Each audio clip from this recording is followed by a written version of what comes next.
His name's Tony Gooch. You'll probably recognise him from Banged Up. Well known in the criminal fraternity. He's been in and out of jail, but now he's a reformed character. Because I was at that point in my life of transitioning from crime to being legit. I thought he was going to tell me he was going to be Teresa when you started saying transitioning. Armed robberies, punishments, kidnappings. By the time you start to get that sort of name for yourself, it's all aspects. But in the cars like this across the junction, we're ploughing through the middle of it. So we wrote off 16 police cars, and then I got a phone call from Mr. Courtney. I can say it now because he ain't here no more. He went, nice Dave Courtney, man. I was like, oh, I mean, it's ain't good. Pat Tate says that he's ripped your Porsche off, and you're like, I'm still giggling down a phone. We've laughed our heads off, and as that happened, my door come off and we got nicked. Amazon Prime, it knocked Top Gun off of the top spot, and it stayed there for I think 5 months. Then for the next 17 years, all I did was crime. We was the reason that Surrey police brought in Subaru Imprezas because they couldn't catch us. He pulled the tarpaulin off, I've jumped up. He said, is that helicopter for you? I said, yeah, it is. He said, I used to get in trouble, mate, come in the out.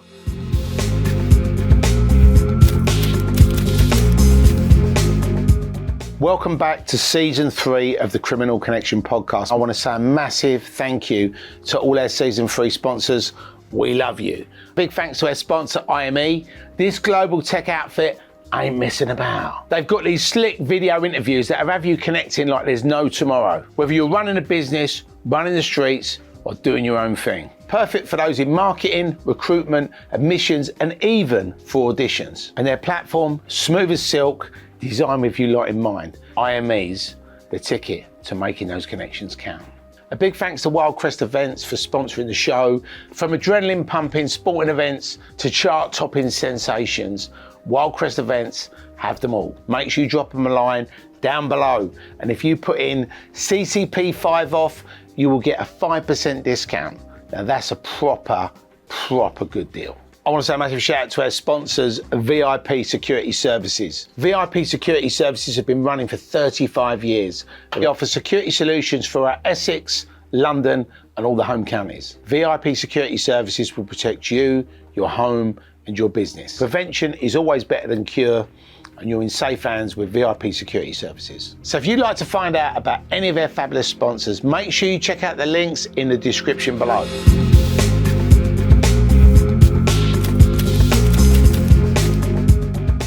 Welcome back to the Criminal Connection podcast. My name's Terry Stone, and today we've got a very special guest. His name's Tony Gooch. You'll probably recognise him from Banged Up, but if you've ever come across this fella, he's been well known in the criminal fraternity. He's got up to all sorts of shenanigans. He's been in and out of jail, but now he's a reformed character. So please put your hands together for Tony Gooch. Hey. Woo.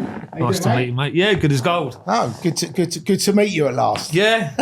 Well, we're so used to watching you on telly. Oh, well, yeah, but I've normally got that really nice haircut, haven't I? Fucking sexy. I've actually shaved it though now. Yeah. I've shaved it off. Apparently I look younger without the hair. Do you know what? It's quite funny because when you done Bonded by Blood, I was living in Farnborough, and I had this big 4-bedroom mansion, and it had the big gates on the front. And it must have been about 5:30 in the morning, and we got to the scene where Pat Tate says that he's ripped your Porsche off, and you're like, I'm still giggling down a fucking phone. We've laughed our heads off, and as that happened, my door come off. And we got nicked. And Nothing to do with me. And the police officer came and was like, hold on, because this is funny, this bit. Just wait a minute. And it's like, no, get up. And we got nicked, and we got remanded. Then I got remanded. So you never got to finish the film? Well, I did when I got out. Oh, right. Well worth the wait, I might add. Well worth the wait. But yeah, it's quite a funny little thing that was, because we was in hysterics, absolutely in hysterics. Right. Fucking door come off. The best one for me in that scene that you're talking about is when Tamer's on the phone and he's going, I'm with this dirty little shit. And then she's in the background, like she's just in a PVC nurse outfit, having a piss on the side of the road, and she's going, I'm not a shit. I'm not actually a fucking nurse.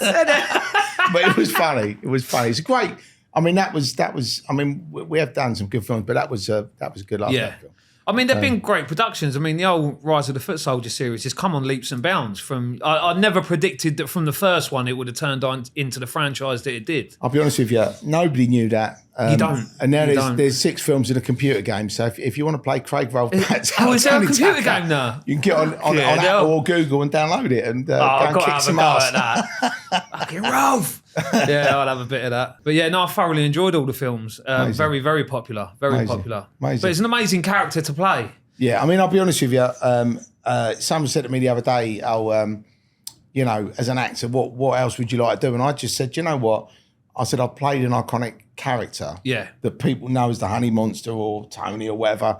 And even if I don't play another role ever again, or even if I don't act ever again, I've still played an iconic character in a movie. And look, when you start out, whatever you do, whether you're a criminal, whether you're an actor, whether you're a businessman, you always want to achieve some sort of notoriety. So if you get it, then you've done that, you've ticked the box. And obviously, you know, look, I enjoy acting. I like developing these types of content, you know, the true crime stuff. That's obviously why we've done this podcast, you know, because... we was talking about it on the way up. And when I first started doing what I was doing, I had my 5 steps, and it was radio, TV, film, a series, and a movie role. Right. And I've done everything bar the movie role now. So, you're fucking in the right place. That's what I'm concentrating on now. I've been in talk with, because it was all new to me, trying to get management. Yeah. And I'm lucky because I know a few people within the industry. My mate Mason, he's just got a part in the new Guy Ritchie series. Oh, really? Amazing. So he's put me onto his management. So hopefully by January, because they shut the books towards the end of the year, a lot of them. Yeah. But hopefully January I'll be represented and start really trying to get into the acting. But I'm utterly convinced I could bring any character to life. Oh, for sure. I mean, like, absolutely. I mean, you've eat, slept, and breathed it. So I'm sure you'd be fine. Yeah, but even away from criminality, because even as a kid, even my mum and dad was like, why don't you go to drama school? Why don't you get into acting? Because I've always been a comedian. I've always been that person in the room that keeps the party going. Yeah. And I just got sidetracked by all the bullshit. And before you know it, you're fucking knee deep in it. And you don't realise. And how old are you now, Tone? I'm 40 now. Just turned 40. So I started acting 31. Yeah. So, you know, so I think the beautiful thing about acting, if you're a fella. Yeah. And also women as well. But I think fellas can get away with it more. You can start at any age. God, I'm a fucking good looking fella, aren't I? So, you can start at any age. Yeah, but you can start at any age. And the thing is, because you've got that past, because you can bring reality and a realism to the role, people want that. Do you know what I mean? Of course they do. Of course they do. Because otherwise you're just pretending, you know, so... or acting, as they say. Yeah, he ain't about that life. He don't know. But I'm working on a new one at the moment with Mike Baptiste, Shane Romulus from Top Boy. Right. We're doing a series for Amazon Prime, comes out next year. It's called Superstar, Making of an Icon. Right. And Superstar is a bona fide rapper. He goes all over the fucking world doing his rap stuff. And it's completely fictional, but I play a main role in that, a character called DeMarcus. I'm like the rival gang that's chasing them for a debt that's owed. But that goes on for a whole season. Yeah. So we're hoping that's going to do good. And then I wrote a script about 2 years ago. When you write a script, you're constantly going back and forth, changing bits. And I got to a point where I was happy with it. It's called A Brother's Love, completely fictional. But it's a cross between The Craze and Martina Cole's The Take. That stars Tom Hardy. I mean, the Take was great. And it's got... You've really got that bond between the two main characters, the brothers, almost like a Phil and Grant off EastEnders sort of relationship. And it's a fucking great script. Really great script. But we're hoping to start filming that in January. Amazing. So we've got some brilliant people lined up for that. I've got one of the officers off of Banged Up. Right, which one was that? I can't remember his fucking name now. It'd kill me. Was he the Larry big one? Bald one? Yeah, he's big a bald one. Yeah. He's George Shipton. Yeah, he's what an amazing fellow he is. Do you know something? When I watched that show, I thought he come across like I liked him. Yeah, you know he's brilliant. Yeah. He's absolutely brilliant. But there's a part in it, a geezer that's nicknamed... But he was a prison officer, right? Yeah, so he was. Yeah, right, yeah, bona fide prison officer. But he's got the ability, even though he's an officer. He had that ability to be able to talk to you on the level. So you almost forgot that he was an officer. It's almost like he was one of the boys. Right. And it's a great thing that you can have as a prisoner. It's one of the best things you can have as a prison officer, is to be able to be on the level with prisoners. Because some come across where I'm a man of authority and I'm an officer. And they literally just sweat it out of their pores. Right. And majority of them are but with George, he had that ability to you just forgot he was an officer. He was just someone that could help you. But he's a very nice fella. So when you did Banged Up, you know, how was it when you actually compared it to real jail? I mean, obviously there's no shankings or anybody getting done with any hot water and sugar. But I mean, Did it feel real to you? I mean, it did. Right. You was under prison conditions, so there wasn't any of this. Oh, why the cameras ain't rolling? I'm going to come out to sell another cup of tea. You was under prison conditions, but we filmed me, Kevin Lane, and Othel Allen. We filmed the original pilot, which was 4 days under prison conditions, and that was when was Ricky in it? The MP. No, he weren't in. So this is before all of that. When I watched it, I was laughing because you knew he was going to fucking get Ricky. Oh, didn't you? I terrorised mean, him, you just knew he was going to get Ricky. He was brilliant. I thought that Peter Hitchens was funny as well. He was nice, but he's of that age now where you're not changing his opinion. No, but that's He's what he set made in me his laugh ways. about. I mean, you could see he was sat there just like, oh my God, I'm surrounded by these ghastly men. Well, they cut the best bit out. I don't know why they didn't put it in, but when he first come in, all of the younger lot were going round him, milling round him. And one day I hope they release it, but I sort of took a step back because there were so many people around him, there weren't no point in getting involved. One, because it made the shot look really crowded, and two, you just weren't going to get a word in edgeways. So I waited, and they all come out, got bored, and I went into my cell and I stripped to my boxer shorts, pulled the waistband to my boxers up to my nipples, Right. put a shower cap on with 2 latex gloves, and I had a banana in each hand, and I had my big Armani sunglasses, so I put them on. And I booted the cell door open, and I've held the bananas like guns. So you can imagine, I've got these boxer shorts up to here, look like a giant Teletubby, and he was like, what the hell is going on here? And I was like, touch the banana. And he was like, what? I said, touch the f***ing banana. So he's holding the banana. I said, peel the banana. Peel it slowly. And he's sitting there, he don't know what the fuck to do. And I said, fucking eat the banana. He said, I said, fucking eat the banana. So he's sitting there eating this banana, and I went, good boy. And then walked out. And when I went back to my cell, I took it all off and put my clothes back on, and then I popped back into the cell. I was like, you're all right, mate, I haven't met you yet. He went, some lunatic just coming in and made me eat a banana. I was like, fuck, he didn't have a clue it was fucking me. But that is funny shit, right? Yeah, but I didn't put it in the show for some reason, but it was fucking hilarious. Everyone was creasing up. But the original pilot with You'll get us a clip of that. Oh, man, I fucking wish they'd given a clip. So the pilot was filmed with the Labour MP, I think it is. Was that the tractor man? No, not so. He was fucking funny, wasn't he? Oh, he's fucking I mean, brilliant. you come up with something better than that when you. I was looking at tractors. Put your hands up and go, mate. I was just bored and I just kept calling him a wanker. Somebody sent me a WhatsApp message and I clicked looking on at the wrong tractors, fucking porn. Do you know? And everyone kept asking him, what kind of porn was it? Right. So everyone's expecting him to say it's a donkey in a shed with a chicken or something, but it weren't. He said it was just normal porn. But heterosexual porn. He's actually invited me up to his place in Somerset with me missus, but he's a really nice fella. Really nice fella. But that original pilot, the way they edited it into the show, so you know that famous clip now where I'm saying it doesn't fucking work, the system doesn't work. Yeah. That MP wasn't in the main shoot. Right. So when we went for 12 days, he wasn't there. The only people that was there then was me, Kevin Lane, and Othel Allen, and obviously the officers, and they sort of edited it together. But when we done that, I was reluctant to even get involved in it because when they approached me, they said, look, Tony, we're doing this prison thing. And by this time, I'm trying to sort of come away from the criminal shit to do with documentaries and podcasts and stuff because I thought I've done it, it's been said, and I ain't one of these ones to just milk it and keep going. And they convinced me to do the pilot. They sent the pilot off to Channel 4. They said it could take 6 months, and I think it was about 6 days. They come back and they said they fucking love it. And they want you in it. They want you to be a big part of it. So we went back and we filmed it, and the rest is history, as they say. Right. It just fucking... I think it was only 355,000 people that viewed it live on the first night. Right. But by the end of the first 7-day period, it had already gone over 1 million. Yeah, I mean, everybody... I mean, it was that thing. Have you seen that Banged Up show? Yeah. So, I mean, it's done... I mean, it was only 3 episodes, though, right? 4 episodes. Four. 4 episodes, but it broke the record. It's the most streamed programme in the history of Channel 4 on its debut. So I'm glad we've got the fucking star of the show here today, Tony. Just want the BAFTA now. Yeah. Wait and see if we can get the BAFTA. February. Yeah. You never know. Fingers crossed.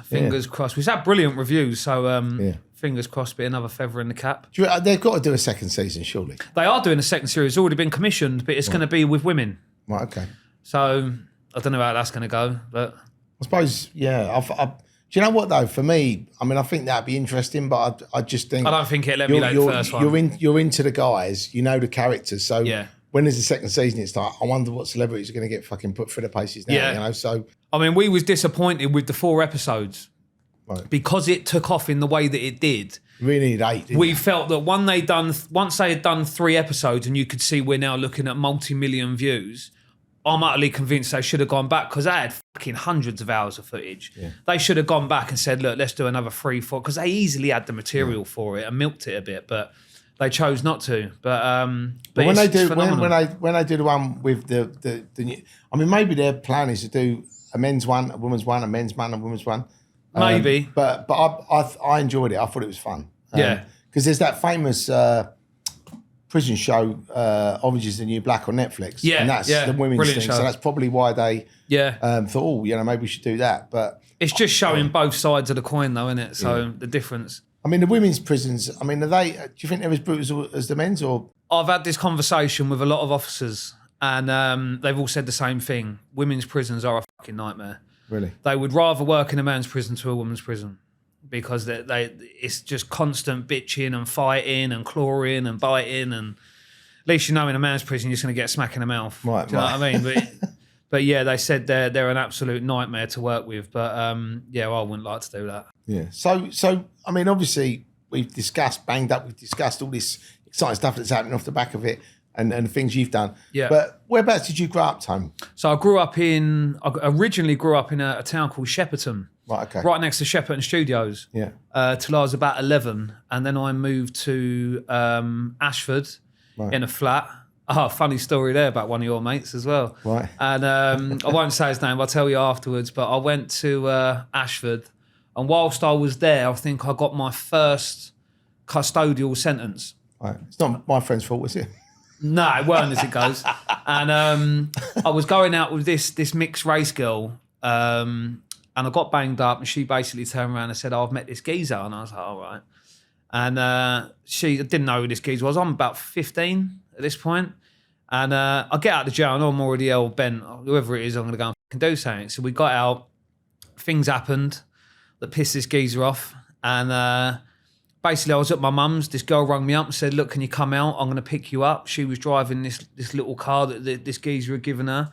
And they'd rigged the doors so you couldn't lock them or open them. So I've come out and got in the car. And as I pulled out the end of my mum's road, I've got a car in front and a car behind. And these great big balaclava geezers run to the car, open the door, cattle prodded me in the neck, knocked me out. I'm out. And then I've woke up in between the cars and started fighting. Cattle prod me again. I'm out. And then I come to in the back of the car with the door still open. I managed to push off of the door and headbutt the geezer. Right. And I've run onto the dual carriageway where Ashford Hospital is, on that dual carriageway. And they're trying to line me up with a shot. Because of all the traffic, I managed to get away. Anyway, the armed response comes and basically said, you're going to give a statement. I said, do one, fuck off, not interested. Couple of weeks passed. I said, we've actually arrested these 2 men. They got caught going away from the scene. I said, brilliant. I didn't say nothing. You need to do an ID pro. Fuck yourself. I'm not doing it. And then I got You're cooperative. You're Yeah, very fuck cooperative. and then I got a phone call from Mr. Courtney. Right. I can say it now because he ain't here no more. Right. But yeah, Dave Courtney gave me a phone call, and it was funny because I thought it was my mate Dave Waller. Right. At the time, we used to hang around. I was like, what's happening, Dave? He went, nice, Dave Courtney, man. I was like, oh, fuck me, this ain't good, is it? And bearing in mind, I'm still 15, just about to turn 16. And he said, look, my 2 mates have been nicked, and we don't want you to get. I said, listen, I ain't give a statement. I haven't done anything. I said, I've refused the ID parade. I said, it is what it is. Don't worry about it. And he said, well, come up to my house in Plumstead and we'll talk about it. And I think it was said in a way where I think he thought I was going to say I won't come. I was like, sweet, I'll be up tomorrow. Right. And I got a couple of my mates and we went up there. And it was when he released Hell to Pay. Yeah. And we watched the film, and I think there's a geezer called Mickey Goldtooth there. Yeah, Mickey, yeah. And basically we watched the film and had a great time. And from that day, the relationship started with Dave. I stayed in contact with him He was so funny. Wasn't he? He was fucking brilliant. If he hadn't have been a doorman and having a security company and a celebrity gangster thing, he could have been a stand-up comedian. Oh, 100%. He was fucking funny. He was fucking hilarious. I mean, we was up there literally a few months back. We went up for a party. I went up with Dougie Joyce and that. Yeah, Dougie's great. And we had a while of a time. We was obviously celebrating the documentary that we had released. Right. And yeah, because tell us about that. Because I met Dougie through a friend of mine who's in the special forces, and he come to one of our premieres, and we just got on. And then he said, "Oh, I'm doing a doc." But that was with you. You made that, didn't you? Yeah. So amazing. It was number 1 on Netflix. No, it was Amazon, wasn't it? Amazon Prime. It knocked Top Gun off of the top spot, and it stayed there for I think 4 or 5 months. But it was funny because I'm not religious, but I believe everything happens for a reason. Yeah. And if I hadn't have starred in Britain Behind Bars, nothing from that point would have happened. So the geezer that filmed Britain Behind Bars was a lovely man named Jamie Batten. He also had done the Tyson Fury documentary on ITV. Yeah, that was good. And I struck up a relationship with him and his wife Kitty. Kitty's director at Endemol, which I'd never heard of, and it turns out it's one of the largest production companies in the UK. And I came out and I was going to see them in Richmond. And still to this day, I have a brilliant relationship with them. They're absolutely amazing people. And I basically said, he said, "Why don't you do some presenting? You'd be brilliant at it." And I was like, "Fuck, I ain't never fucking done that like that." And as he said it, it must have been 3 or 4 days later, I got a phone call saying, "Look, we've got a fella called Dante Hawkins from Tottenham. He's a famous football hooligan. He's still young. We want to do a documentary. We would like you to present it." So I went along and presented it, and it went viral. I think the week it was released, it was already on like 400,000 or 500,000 views. Amazing. And from that point on, I thought, well, hold on, I must have a knack for this. So I then started my company, Art Productions, TV, film and media, and I set out to create a documentary. And at the time, I remember looking at a news clip, and there was this board outside a pub that said, "No travellers allowed." And it struck a chord because I thought in this day and age, you couldn't put no blacks allowed or no lesbians allowed or no gays allowed. You get ripped apart. But for some reason, it was almost acceptable still to say no travellers. You're just labelling them all as the same people. And I've grown up with the travelling community, like Tony Giles, Ruben. I've grown up with these people from like 10, 11 years old. Yeah. So I've constantly been around travellers all my life. And they're no different from anyone else. You get good ones, you get bad ones. Yeah. Just like you get good officers, you get bad officers. You know what I mean? And I set out to do this documentary, and because it was at that point in my life of transitioning from crime to being legit, I had to put up with, no one would say nothing to my face. But I thought you was going to tell me you was going to be Teresa when you started saying transitioning. I thought, was he going to talk? Like, is this like world exclusive? By the way, I've decided. And people were basically saying behind my back, "Oh, what's he doing?" Because I was that entrenched in crime. Right. For me to all of a sudden go, "I'm not doing that no more, I'm going to do this." There was no way it was going to happen. Right. So people were saying, "Oh, he won't film that documentary. And even if he does, it won't go out." And things like that just spur me on. Right. I love it when people say you can't do something. I know, it makes you want to do it more. Yeah. Absolutely. And we filmed the documentary. I think I spent a month. I sent fuck knows how many emails to all of the broadcasters trying to get it put out. No one would touch it because it was a new company. You had no history.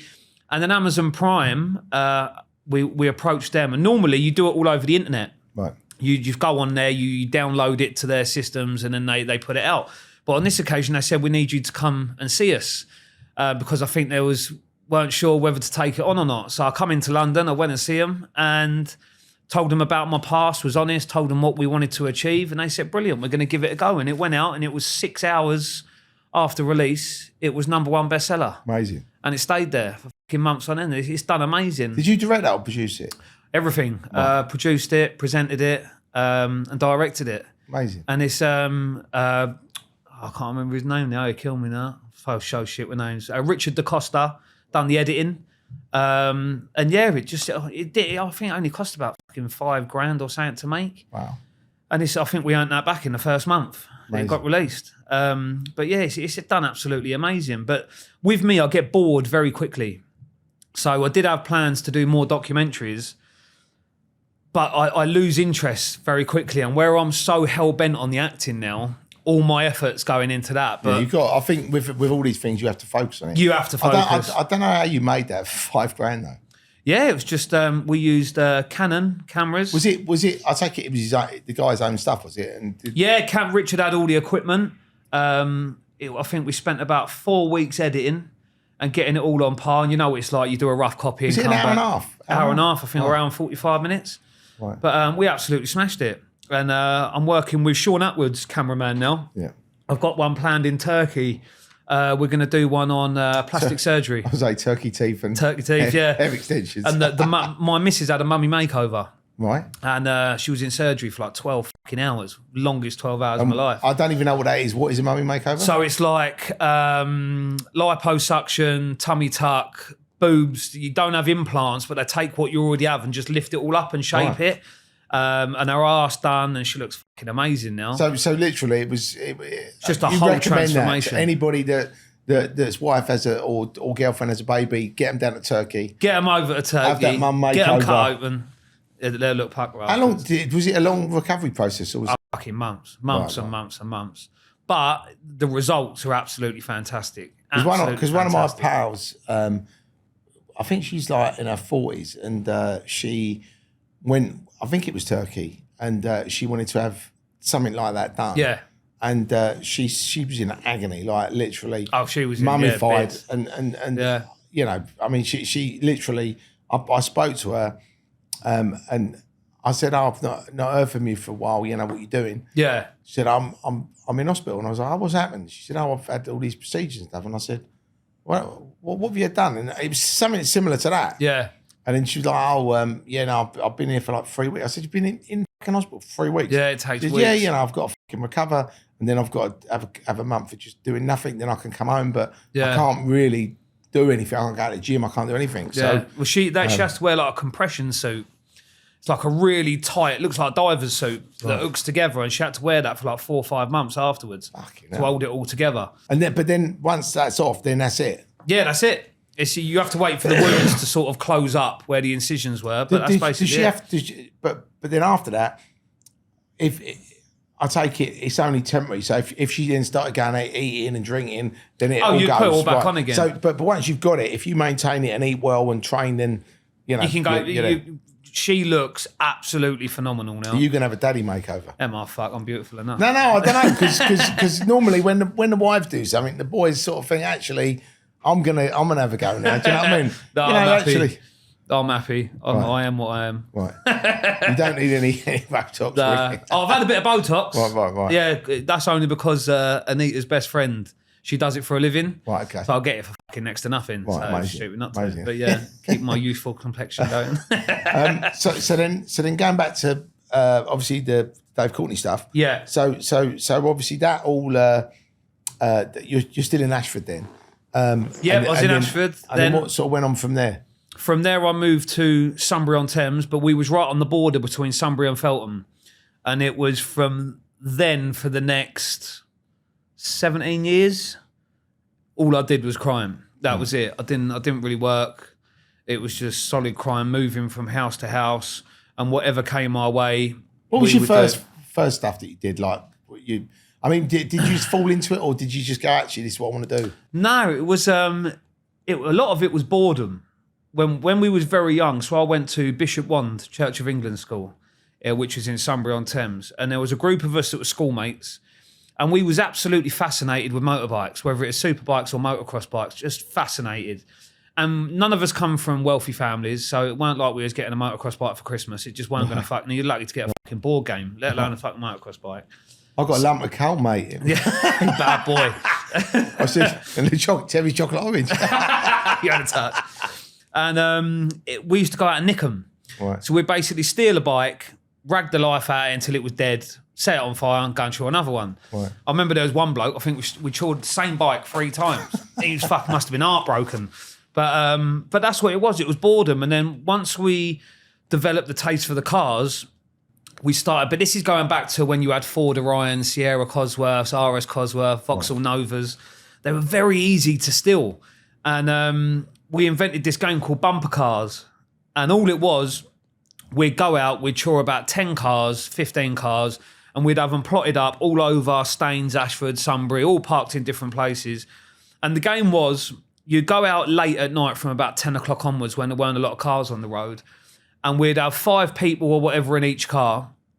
And the rule was the last car standing. So you would just ram each other. But when I say ram each other, you're not talking about like a little ding. Yeah, so it weren't like the bumper cars at the fair. Nah. And I remember literally outside Ashford Hospital where the Harvester is, there's a big crossroads.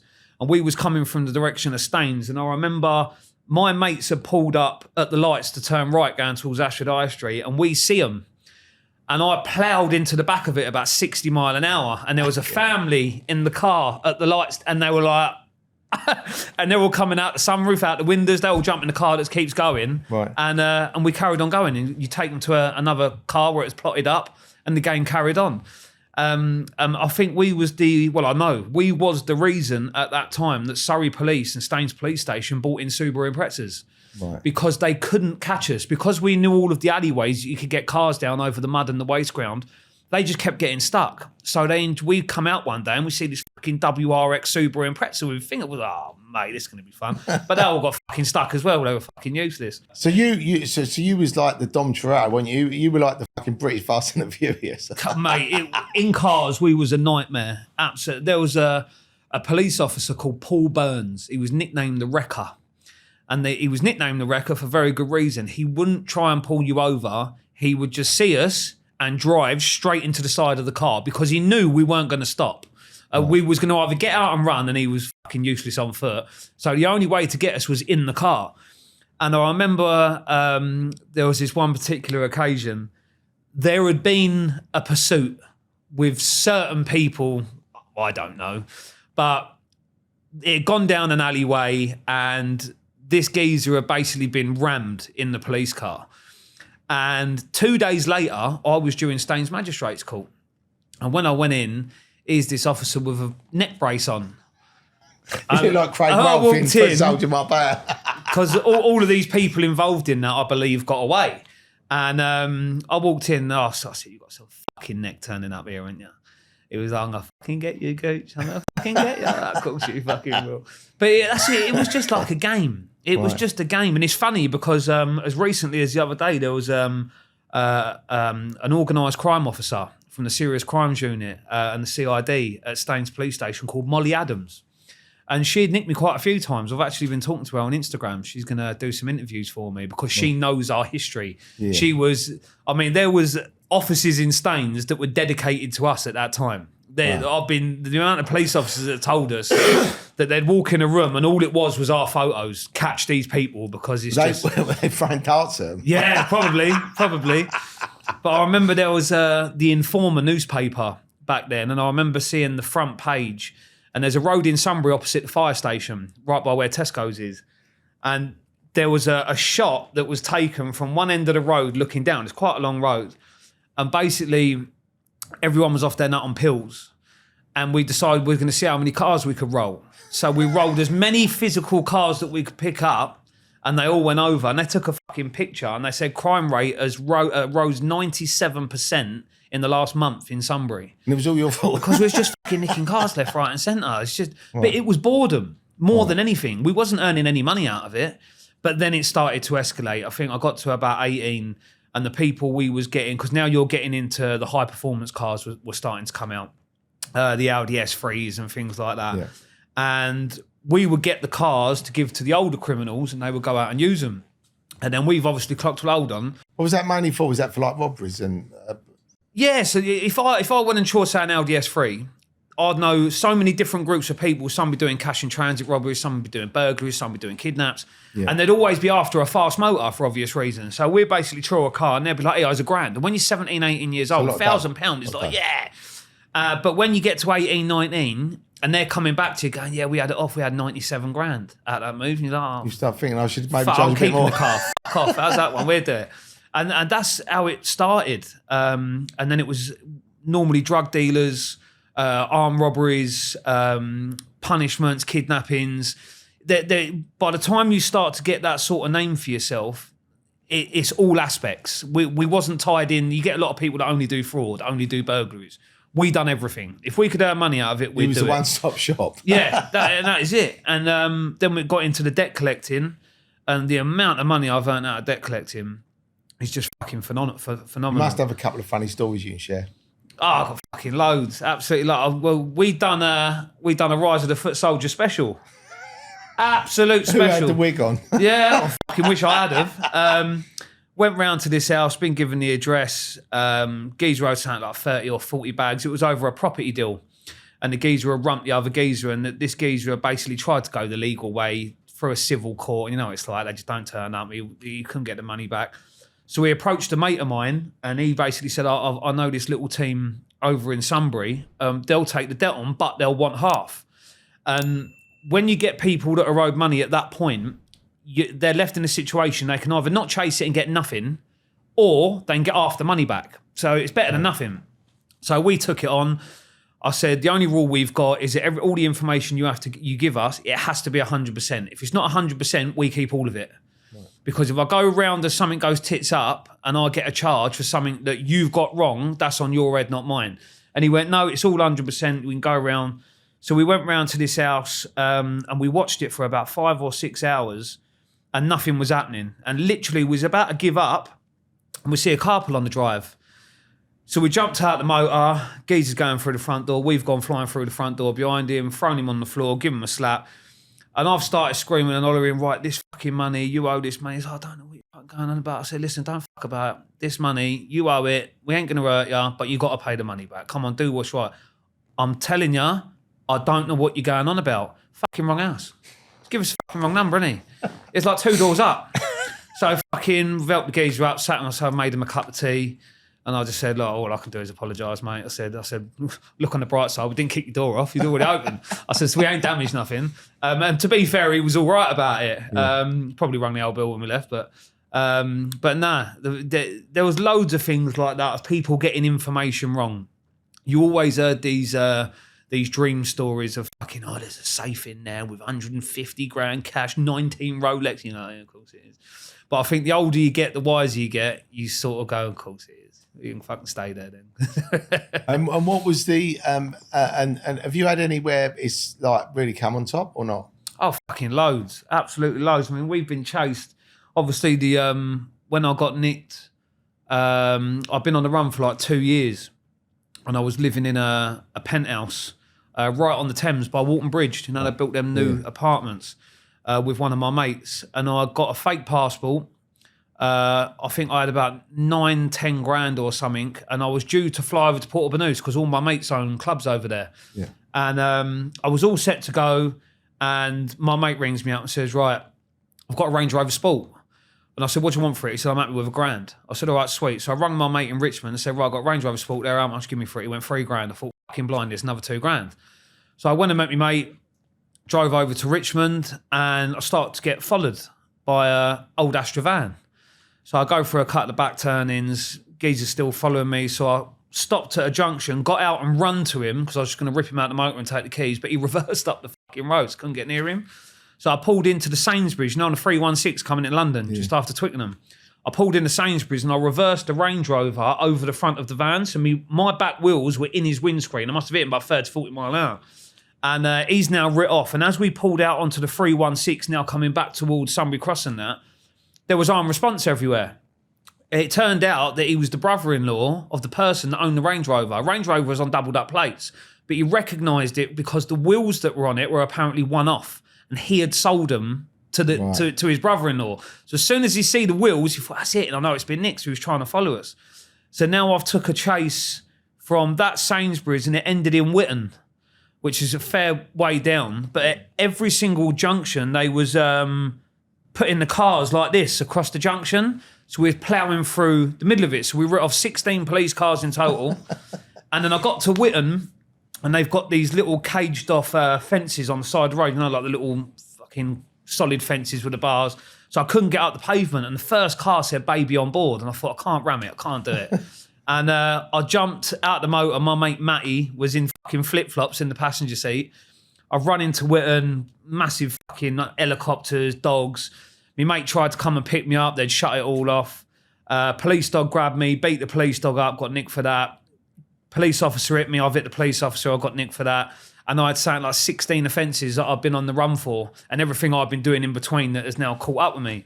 So can you remember all the offences? Oh, fucking mate. Aggravated burglary, TDAs taken without consent, handling stolen goods to money laundering, theft. I think there was a kidnapping in that one as well, but we didn't get charged with it in the end. And then I get taken to Twickenham police station, and at the time they were still taking fingerprints with ink. Right. So the new fingerprint machines had just come in. So I go in there, and obviously I grew up in Surrey, which was a metropolitan, but turned into Surrey. Now I'm in a Met area, so none of the officers knew who I was. So I had a name and date of birth that I could give and an address for somebody else. So I've given the name, gone into interview. I'm so sorry, I panicked. I know it was stolen. I've done it wrong and I made a mistake. I'm sorry for it. Know that the person whose name I've got hasn't got a criminal record.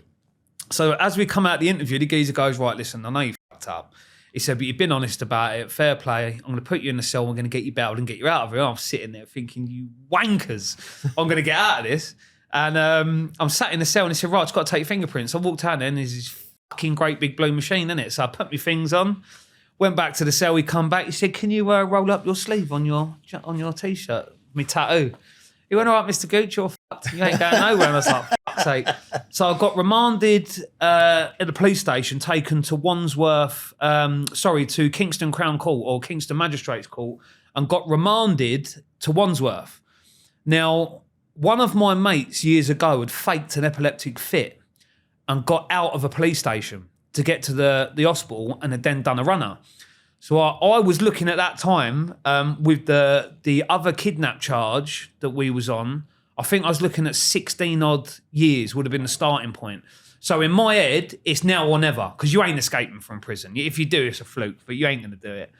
So basically faked heart attack, and I've fucking put loads of spit in my mouth and I got it streaming down on the floor. And they've took me to Kingston Hospital. But because I've been remanded, I'm now under Wandsworth Guard. So I've got armed response in the hospital and I've got 2 Wandsworth prison officers. So I didn't know at the time, but I was really partying at the time. And they'd done an ultrasound on my heart and they come back and said, your heart's fucked. And I said, what? And they said, listen, your heart's in a bad way, mate. Have you been partying? And I said, every day for about the last fucking 10 years. He went, oh, Brett, he said, you need to calm down, mate. I was like, all right. So I'm in hospital gown. And I've got nothing on underneath it. And they brought me back from the ultrasound and I was on a closet chain, which is like 6 foot of chain, an handcuff, and I'm handcuffed to the officer from Wandsworth. And they'd put the chain underneath this disabled toilet door that had no windows in it so that I could shower and stuff. So he was sat on a chair outside with the chain going under. And you know the soap dispensers? I've managed to slip the cuff over my hand and I never double locked the cuff so I could put it back through itself and make it even bigger. So I put it back on. I'm like, better than sex, better than any feeling on earth is getting out of handcuff when you're nicked. And I got back in the bed and they fucked up again because I weren't meant to have visitors, but they were letting people come in. So my mate come in, he gave me an 8 for puff and a £20 note. So I've now got this cheeked. And he basically said, look, we got a team. There was a naughty firm over my way. And basically said, look, I can have them come into the hospital and take you out. And that was the original plan. And when he's coming, I said, I've got no fucking cover. He's like, what? I said, listen, don't worry about it, I'm sweet. So they've all gone. And you know, on the hospital bed, you've got the bars. Yeah. I've cuffed him to the bed. Well, the police officer? The Wandsworth screw, I've cuffed him to the bed. And I've got the blanket with my knees up like this. So I'm doing it all under here so he can't see. And the other one that was on duty, every 25, 30 minutes, go outside for a fag. So it's just a matter of waiting for the right moment. I'm on the ground floor and he's fucked off. I've took off running. I've got me trainers on still from the ultrasound. So I'm just sitting with my fucking feet crossed. Run out the fire exit into the car park, run up to a geezer with his teenage son, got him in headlock and said, look, I ain't going to hurt you, but you're driving me out of Kingston. He went, just get in the car. I thought, sweet. So I got in the car, he started driving. This prick of a screw has come out and commandeered a black cab and he's now following me and I don't know. So I pull up at a set of traffic lights and you can imagine I'm like, I'm naked underneath this fucking hospital gown. I turn around, it's this fucking prick of a screw again. So I've had to jump out the car, smack him, put him over. Geezer's driv off because he's seen his chance eye in the car. So now I'm on foot in his fucking hospital gown. So I took off through Kingston, went through Gardens. He's then caught up again by pure fluke. There's no way he could have known where I was. He's just randomly pulled into a road. There I am. And this is back when the council bins weren't about yet. It was the old bins with the bin lids. Yeah. These fucking binmen are doing their rounds. They're trying to box me in with bin lids. So I've had to fucking weigh in this binman and chase another one up the road. I've got away again. This is now fucking the 3rd time I've got away. I've ended up in this back garden and I got into this shed. And there was like 2 mountain bikes and a tarpaulin over it. And there was a big chest freezer. You know, the big motherfuckers. So the helicopter is now circling. So ideally, I wanted to get in the freezer to bring down my body heat. But there was so much shit in it, I couldn't get it out quick enough to get in. So I thought, fuck it. So I've gone underneath the tarpaulin and the owner of the house has walked in the garage. But he can't see me. And I'm like, don't touch the tarpaulin. Don't touch the tarpaulin. He's gone, something's not right. It's something because there was like bags of chips on the floor where I tried to get out the freezer. He's pulled the tarpaulin off. I've jumped up. He started rubbing his arm. I was like, don't have a fucking heart attack. That'll finish my day right off. He said, is that helicopter for you? I said, yeah, it is. He said, I used to get in trouble, mate. Come in the house. I was like, yes. Someone on the level. So I go into the house. He's got like this little breakfast bar thing with the stools. I'm sat on the breakfast bar and the wife comes down. And I didn't clock it at the time, but she locked the front door, the double lock. And I saw where she put the keys. Then she walked in and she's gone, are you all right? And he sort of explained what's going on. I'm fucking completely out of breath. It's a red hot summer's day.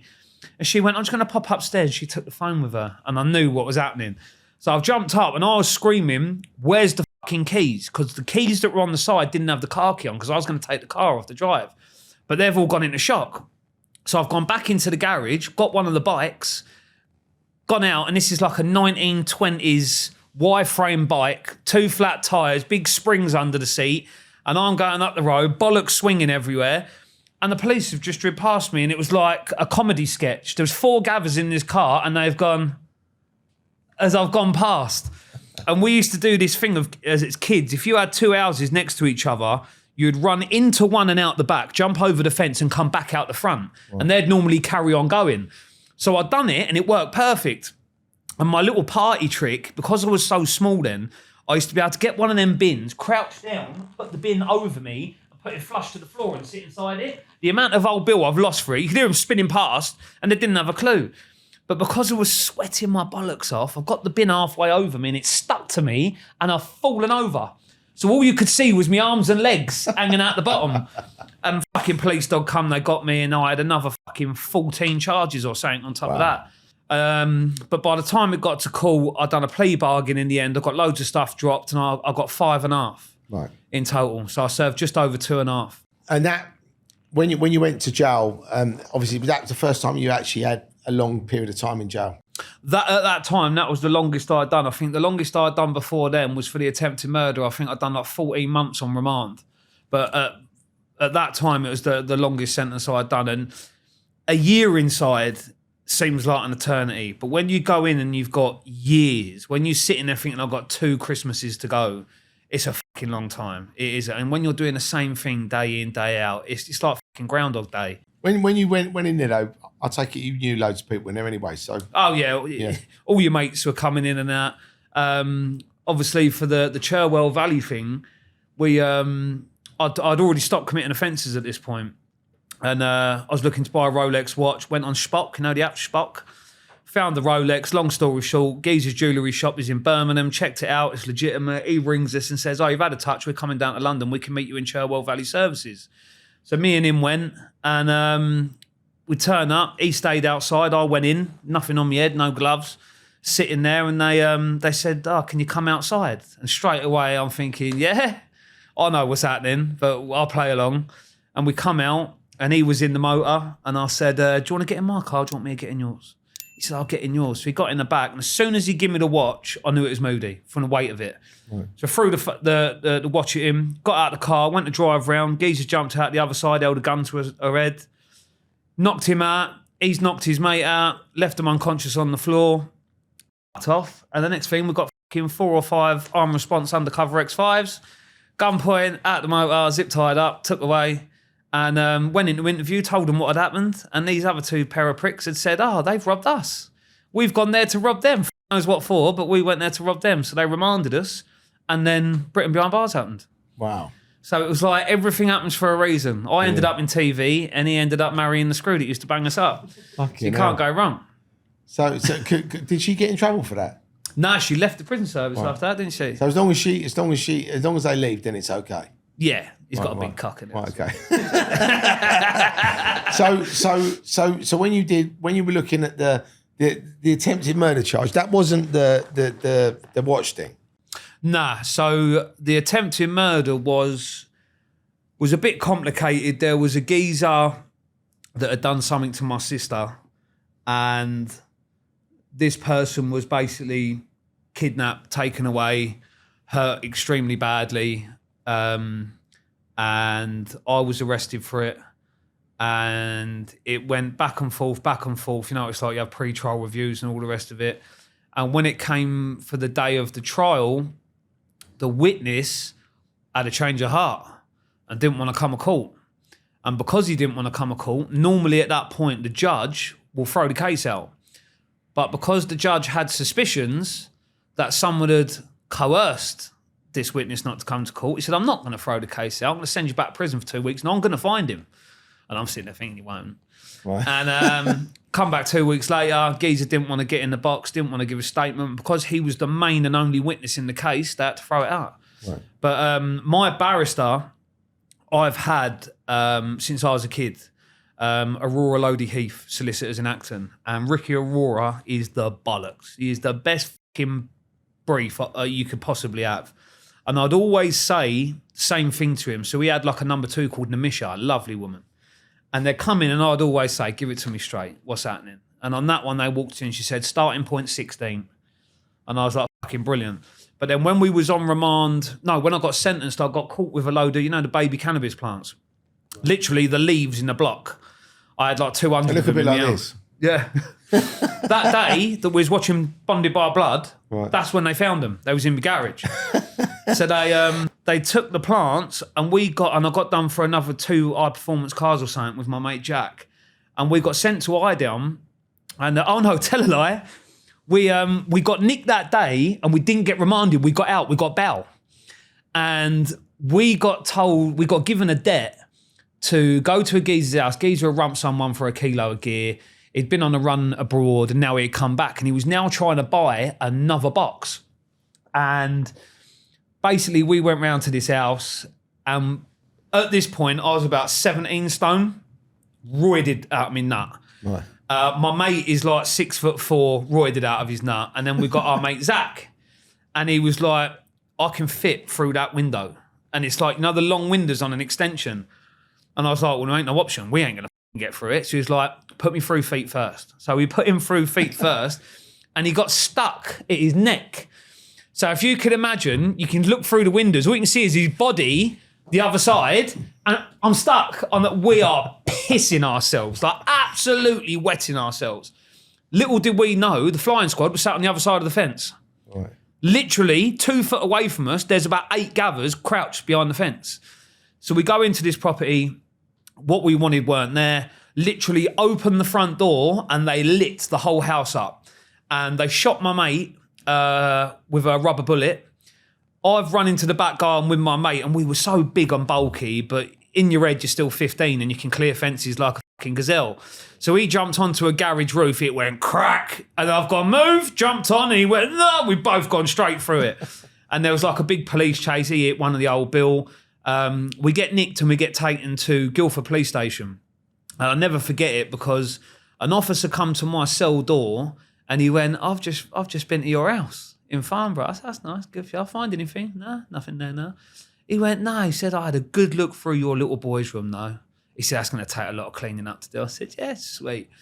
Door open, we come out to interview and I've smacked the gather straight in the jaw. And the one who said that? In the custody suite. I thought, saucy, I ain't saying that about my kid, mate.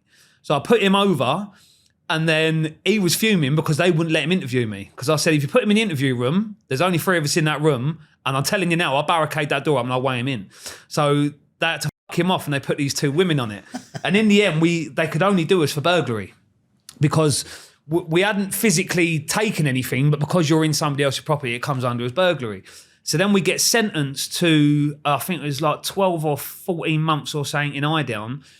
And then whilst I'm in there, I've got like 6 months left and they come up. I was one of the first people in Highdown prison where they allowed armed response to bring guns into the prison to nick me. So the way it works in prison is the reception will ring your wing to your SO and they'll basically say, look, he's been presented at a police station. Can you get Mr. Gooch to come down? Now, this has happened a lot of times and every single time the same thing happens. Off, not interested. Gate arrest me, I ain't going. And they basically said, if you don't go, they've authorised them to walk onto the wing, the armed response and take you. And I was like, this, all right, we go. So we go down. I've now got armed police escorting me in the interview room, and they're going on about this tiger kidnapping. This person's been... You haven't been kidnapping tigers as well, have you? No. So a tiger kidnapping is where you basically kidnap someone to gain access to another thing. So do you remember the big Securitas robbery with Lee Murray? Yeah, of That's a tiger kidnapping because they kidnapped the manager in order to gain access. So that's called a tiger kidnapping. And they basically said, look, there's this tiger kidnapping that's happened. We know you was there. I said, yeah, sweet. Went into interview, no comment. That went back and forth. And my barrister, I'll never forget it, because of the aggravating features in it, my barrister come in, and I've done usual, give it to me straight. And he went, honestly, do you want to hear it? And I was like, go on. He went, 28, starting. And I was like, really, that bad? He went, yeah. And why was it so bad? Because from what the police told me, there was a lot of individuals involved in it that had been kidnapped and wrapped up, and they'd been held for a long period of time in order to gain access to another premises. So the trauma that it adds to the aggravating features. Right. But then before I got out, the same geezer got wrapped up again, and they all got caught. So, and my one, they had to drop. Luckily, they dropped it. That was lucky, wasn't it? Oh, fucking... you got fucking blamed for that. I've never done it, so do you know what I mean? That's what I mean, but you'd have got blamed for that. That's what I mean. Yeah. But like, what better alibi can you have? I was banged up. Right. So... Wasn't me. Yeah, it wasn't me. But yeah, there was... and then the Zach, the geezer that we put through the window, he... Did they get him out or not? Oh, they got him out, yeah. He went on... He was better off getting stuck in the fucking window, if I'm honest. Him and two other of my mates went on another wrap-up job. Geezer died, tied him to a chair, was torturing him. Geezer's had a heart attack, died, and they've set the whole house on fire with his body inside it. And they all got nicked about 4 or 5 months later. But they got some serious bad for that. 36-year recommended sentence. So they've all got to serve 36 years before they get out, before they're eligible for parole. Wow. And that was one of the points where I went, it's not happening to me. It's not happening to me. Because I'd pushed my luck so much in what I was doing. I was at that point where it only took one charge, and it didn't even have to be that bad, and I could have got a 10 like it that he was giving out sweets. And I just said, you know what? I've got my little boy now. At that time, that must have been like 3, 4. By the time we got nicked for the Cherwell Valley thing, we got nicked, and I think, how old was Maya? 4 days or something, wasn't she? 5 days old, my daughter was. And we got the call on Valentine's Day on a Friday. And the normal process is that the judge will throw the case out and just release you from prison, but they didn't. They brought us to court on the Monday, and they actually found us not guilty, right, which is better. And then we got released, and then we done what any 2 good inmates did. We took the 2 officers out that used to bang us up, and then you banged them up. Had a bit of a party, didn't we? And then he ended up marrying Jodie. How funny is that? And then it just started to progress from that point on. It was little steps at first, right? Because like you with your acting, you don't know if something's going to be successful. You're going to be able to pursue that career path because you might not get the opportunities to fulfill it. But the people I had around me, I took the mental note. Everyone around me, either if I couldn't learn anything from them, or if they didn't have anything to offer, didn't want to know. Because I'd wasted so much of my life listening to people with bright ideas that you knew full well they were never going to fucking do. Right. And you get sucked into that, and before you know it, you've wasted 6 months. So I only surrounded myself with people that I knew I could achieve what I needed to achieve with. And it worked out brilliant. It really did. Amazing. And now I am where I am. Yeah. So when you actually did your prison time, what was the the worst sort of violence you saw when you was actually in the prison? Oh, fucking loads. People getting stabbed, kidnapped, saying geezers have spoons stuck up their arse to get phones out. The most traumatic... Is that because they can't get the phone out? No, so what it is called scooping, or we used to call it scooping. So what it is, when you put a phone up your arse... Doesn't sound much fun. No, it don't. Well, it is taking them out. Don't know how it is for the geezer. Like, oh, it's a phone. It's actually funny, because when you say to the geezer, oh, it's going to be a bit of spooning, they almost think you're going to give them a cuddle. Right. That dream shattered instantly. But when you put a phone into your arse, it basically sits... If you've got your arsehole, you've got the bit that stays shut, And just at the start of your rectum, there's like a space, and that's where the phone sits. It's like a sort of phone. Well, it's a safe. Place. That's what we called it, the safe. But when you put a spoon in, it basically goes through, and when you push the spoon back, it hits the top of the phone. So when you pull it out, it all comes with it. Right. It's the easiest way to get it out. If someone's not going to take it out. So it's like you sort of pony a phone. Yeah, basically. Right. And you'd run into a cell and you'd say, give me the phone. No, I ain't got a phone. And you get a spoon out and say, give me the phone. I ain't got a phone. Blah, but most people have got phones, but they just walk around with them out their arse. Well, if they had a brain, they'd fucking hand it over. Right. Me, it's fucking less traumatic. I know that. I'd rather just say, I have the fucking phone. But the most traumatic one was a geezer in HMP High Point. This geezer, and I actually met the geezer years later. I'll get onto that in a minute because that's quite interesting. But this geezer was 6'4", 6'5". He was a big geezer, black geezer. And we're in there, and him and some others had jumped this boy. He was only a dear little boy, this little Muslim kid. He was a really nice kid as well. They've given him a right hiding. And the kid come back to me. I'll tell you what, one thing he had was arsehole. Because a lot of people, when you get hiding in prison off a big group, you just want to get to another wing, keep your nut down. So like, this geezer weren't having it. He come up to us in education. He said, I'm getting every single one of them, but I said, fucking good for you, mate. He said, I'm starting with that big. I said, all right, sweet. So we're sitting in this education room, and he's got a prison kettle, but he had so normally you get a little kettle. He'd managed to get a big kettle like you would have at home.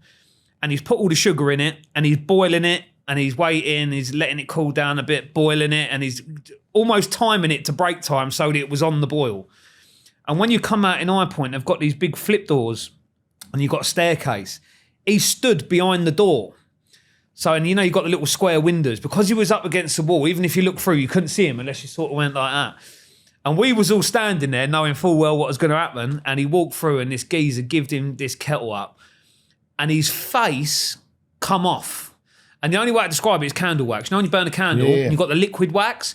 So when he's thrown it, they've got into a tussle, and the walls were like these, like bright white. He hit the wall, and when he come off, his face was on the wall. All of his skin from here to here, all foot was on the wall. You look like a Terminator. Perfect. Oh, mate, it's fucking, the scream was so high pitched, like genuine pain and agony. And years later, I went to a thing in Bedford. I went and met MC Shabba, and he was there. I think it was one of his mates, and I see him with all the white scarring over his face. But when I was, because you was involved in the rave scene. Yeah. So not a lot of people know this, but when I was 15, I was going out with a girl called Nikki that lived in Bedfont, and her best mate was called Tiggy, and Tiggy was going out with a man called Paul Ibiza. Yeah. And at the time, Paul Ibiza... He got killed, right? Did he? Yeah, he got stabbed to death. No way. When did that happen? Outside a club, because he used to be a promoter, didn't Promoter? It's Shabba and Skibber's man, wasn't it? Yeah, he got stabbed to death outside. I think it was somewhere in East London. He was just giving out flyers, and I think he'd had a thing with someone, and they just done him outside the club. Fucking, there's nice geezer and all. That's why I stopped giving out flyers outside clubs. Good idea. I thought I've put myself. I think when you're promoting events on that scale, you obviously have scrapes with people, and you put yourself on offer. So I just thought, back in them days, it was the only way to promote, wasn't it? Really, because the internet weren't a big thing then. But Paul Ibiza then heard me MC because he was at Tiggy's, and he went, "You're fucking brilliant." He said, "I want to sign you." So they signed me to Highly Blessed. And I was on MC Convention. My MC... That was good, that was. Fucking brilliant. My partner is called MC Flight. He still MCs now with X-Man and all the rest of them. And but I was going everywhere. I fucking went Germany. I'd done the first ever Innovation in the Sun. I was doing Stratford Rex, SE1, Bagleys, all the good ones. Fucking loved it. But then I got my 5 years. Wow. And because at the time, you can't be involved in crime and pursue a dream. It don't work. And I was trying to do both. And eventually they're going to clash, and it did. And it just completely f***ed it. You know what it's like in the music industry. I lost all of the momentum. And I still dabble every now and then. I went and done a thing with Harry Shotter the other day on radio. And I still love it. I'm fucking the drum and bass head through and through. I fucking love it. But did you just come to our raves, the One Nations? Fucking grew up on them. Grew up on them. I can remember I was 14 going to them. Fucking loved it. Absolutely loved it. And... it's funny because if you watch the Banged Up series, one of the memes that have been taken from it is me going up the landing going, I've got this fat girl fetish. Why? The fattest girls get the wettest. I've got this fat girl fetish. Why? Hey, the fattest girls get the wettest.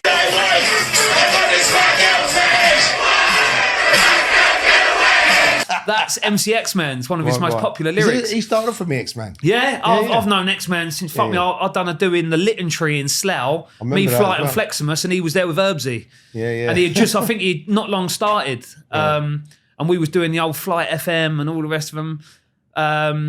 But yeah, he texted me on Instagram saying you were a funny cunt. I woke up, put fucking Banged Up on, and there you are singing my lyrics. He put a thing out on social media for me. But big up X-Man. Yeah, wicked. Fucking legend. And so the 5 years, what was that for? So the 5 years was for the escape from lawful custody, burglaries, fucking taken without consents, TDAs, and there was a money laundering thing in there because I had some money in the motor that we got nicked in, handling stolen goods. It was just all bullshit. It weren't really nothing overly serious.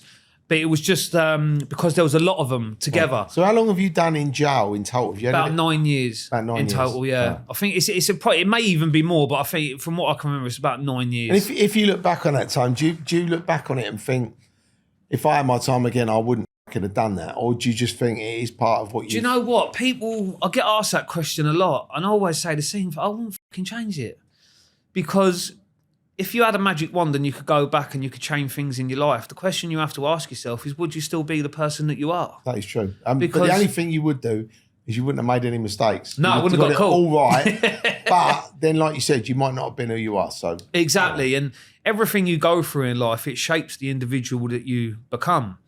And I take from my past experience that my kids will never go through what I went through. My eldest son, Louis, is 14 now. He'll never go to prison. He'll never be involved with dickheads or dinlos that want to go around thinking they're the big guy. He won't ever be involved in drugs. He won't have the fun, though, the bumper cars. Yeah, well, I'll take him to the fair. He can do them ones.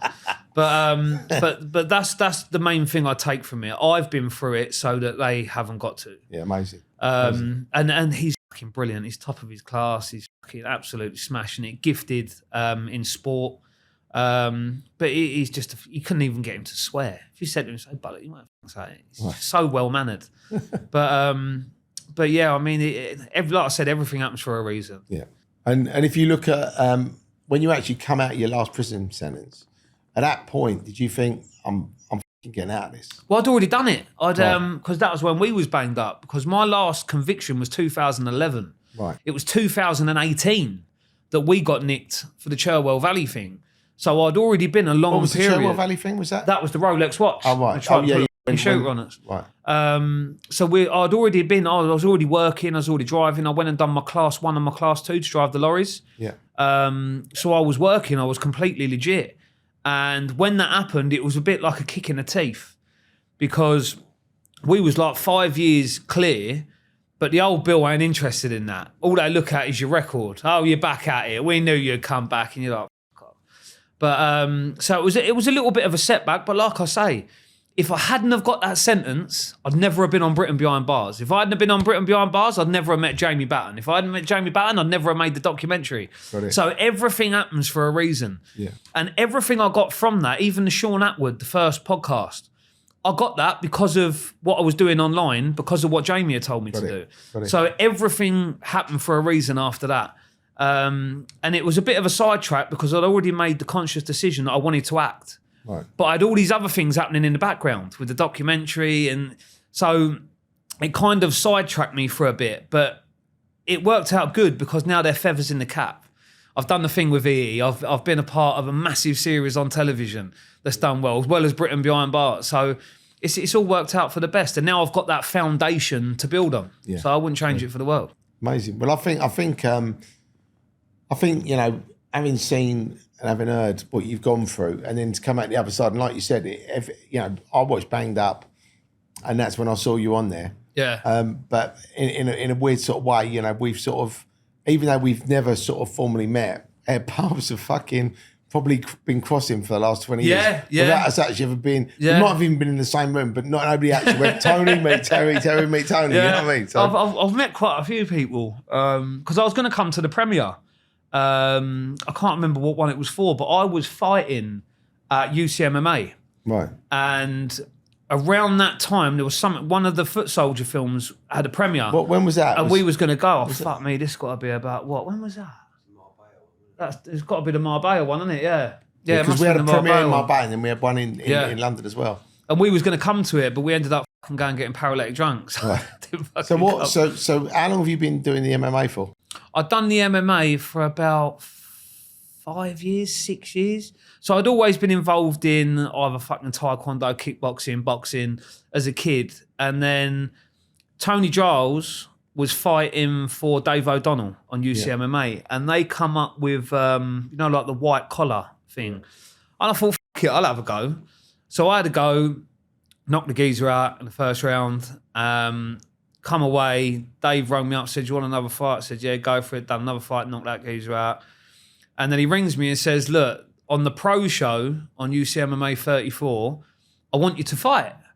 And I was like, all right. And he said, you're fighting the geezer, he's meant to be all right. But do you remember Dave O'Donnell used to do these things with the bald referee, the UFC referee? Wasn't it, or something? It was UCMMA, what it's called, but it used to be cage rage. I know rage. you mean now. Yeah. And they used to do like a podcast on the sofa. And he basically said, this fight got cancelled. And then Superman turned up, Tony Gooch, you'll fight anyone, come down. And we went into the ring. This geezer standing the other side. To be fair, he didn't really look that much. Actually, a nice fella. And the bell went, and I think it lasted like 34 seconds. Was it 50 seconds or something? 56 seconds. Knocked him out, and then come out of that. And then I started getting problems with my left knee. There's like a sac in the middle of your knee with this stuff called synovial fluid.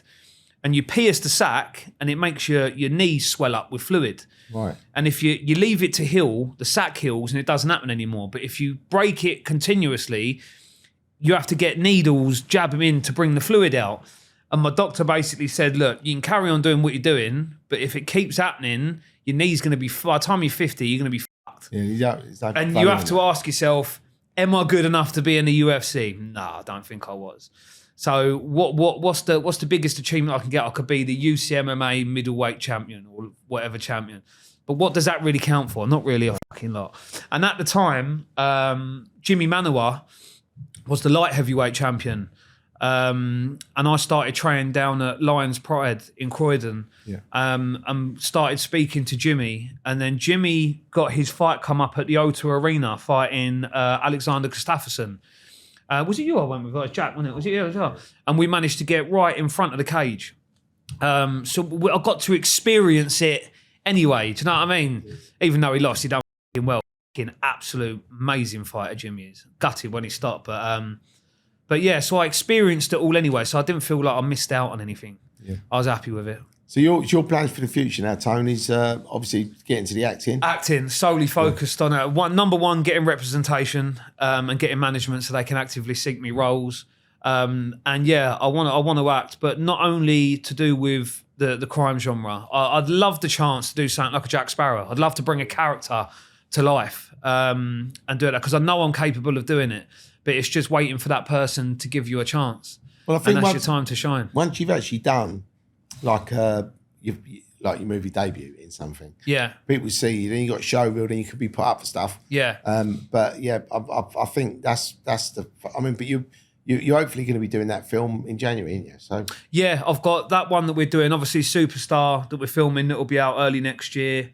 Victor Dark has got a Netflix series coming out about his life as an armed robber. He's promised me a part in that. So yeah, it's just like you said, it's just waiting for that little golden nugget now to prove what you can do. Brilliant. Put yourself out there. Brilliant. Well, Tony, thanks for coming on today, mate. I've had a great time talking to you, and it was good to reminisce about the old One Nation days and talk about the movies and then talk about your life. You know, I mean, it's been amazing. But thank you so much for coming on. And before we go, I'll get murdered if I don't do this. You got to say it. Roll for you. Roll for you. I do love it. Thanks for tuning in to the Criminal Connection podcast. My name's Terry Stone, aka the Podfather. Tony Gooch, what a great guest, what a legend. Make sure you tune in next week. We've got another great guest. Make sure you like, subscribe, and follow us on social media. And make sure you subscribe to our YouTube channel. We'll send the boys around and I'll make you an offer you can't refuse.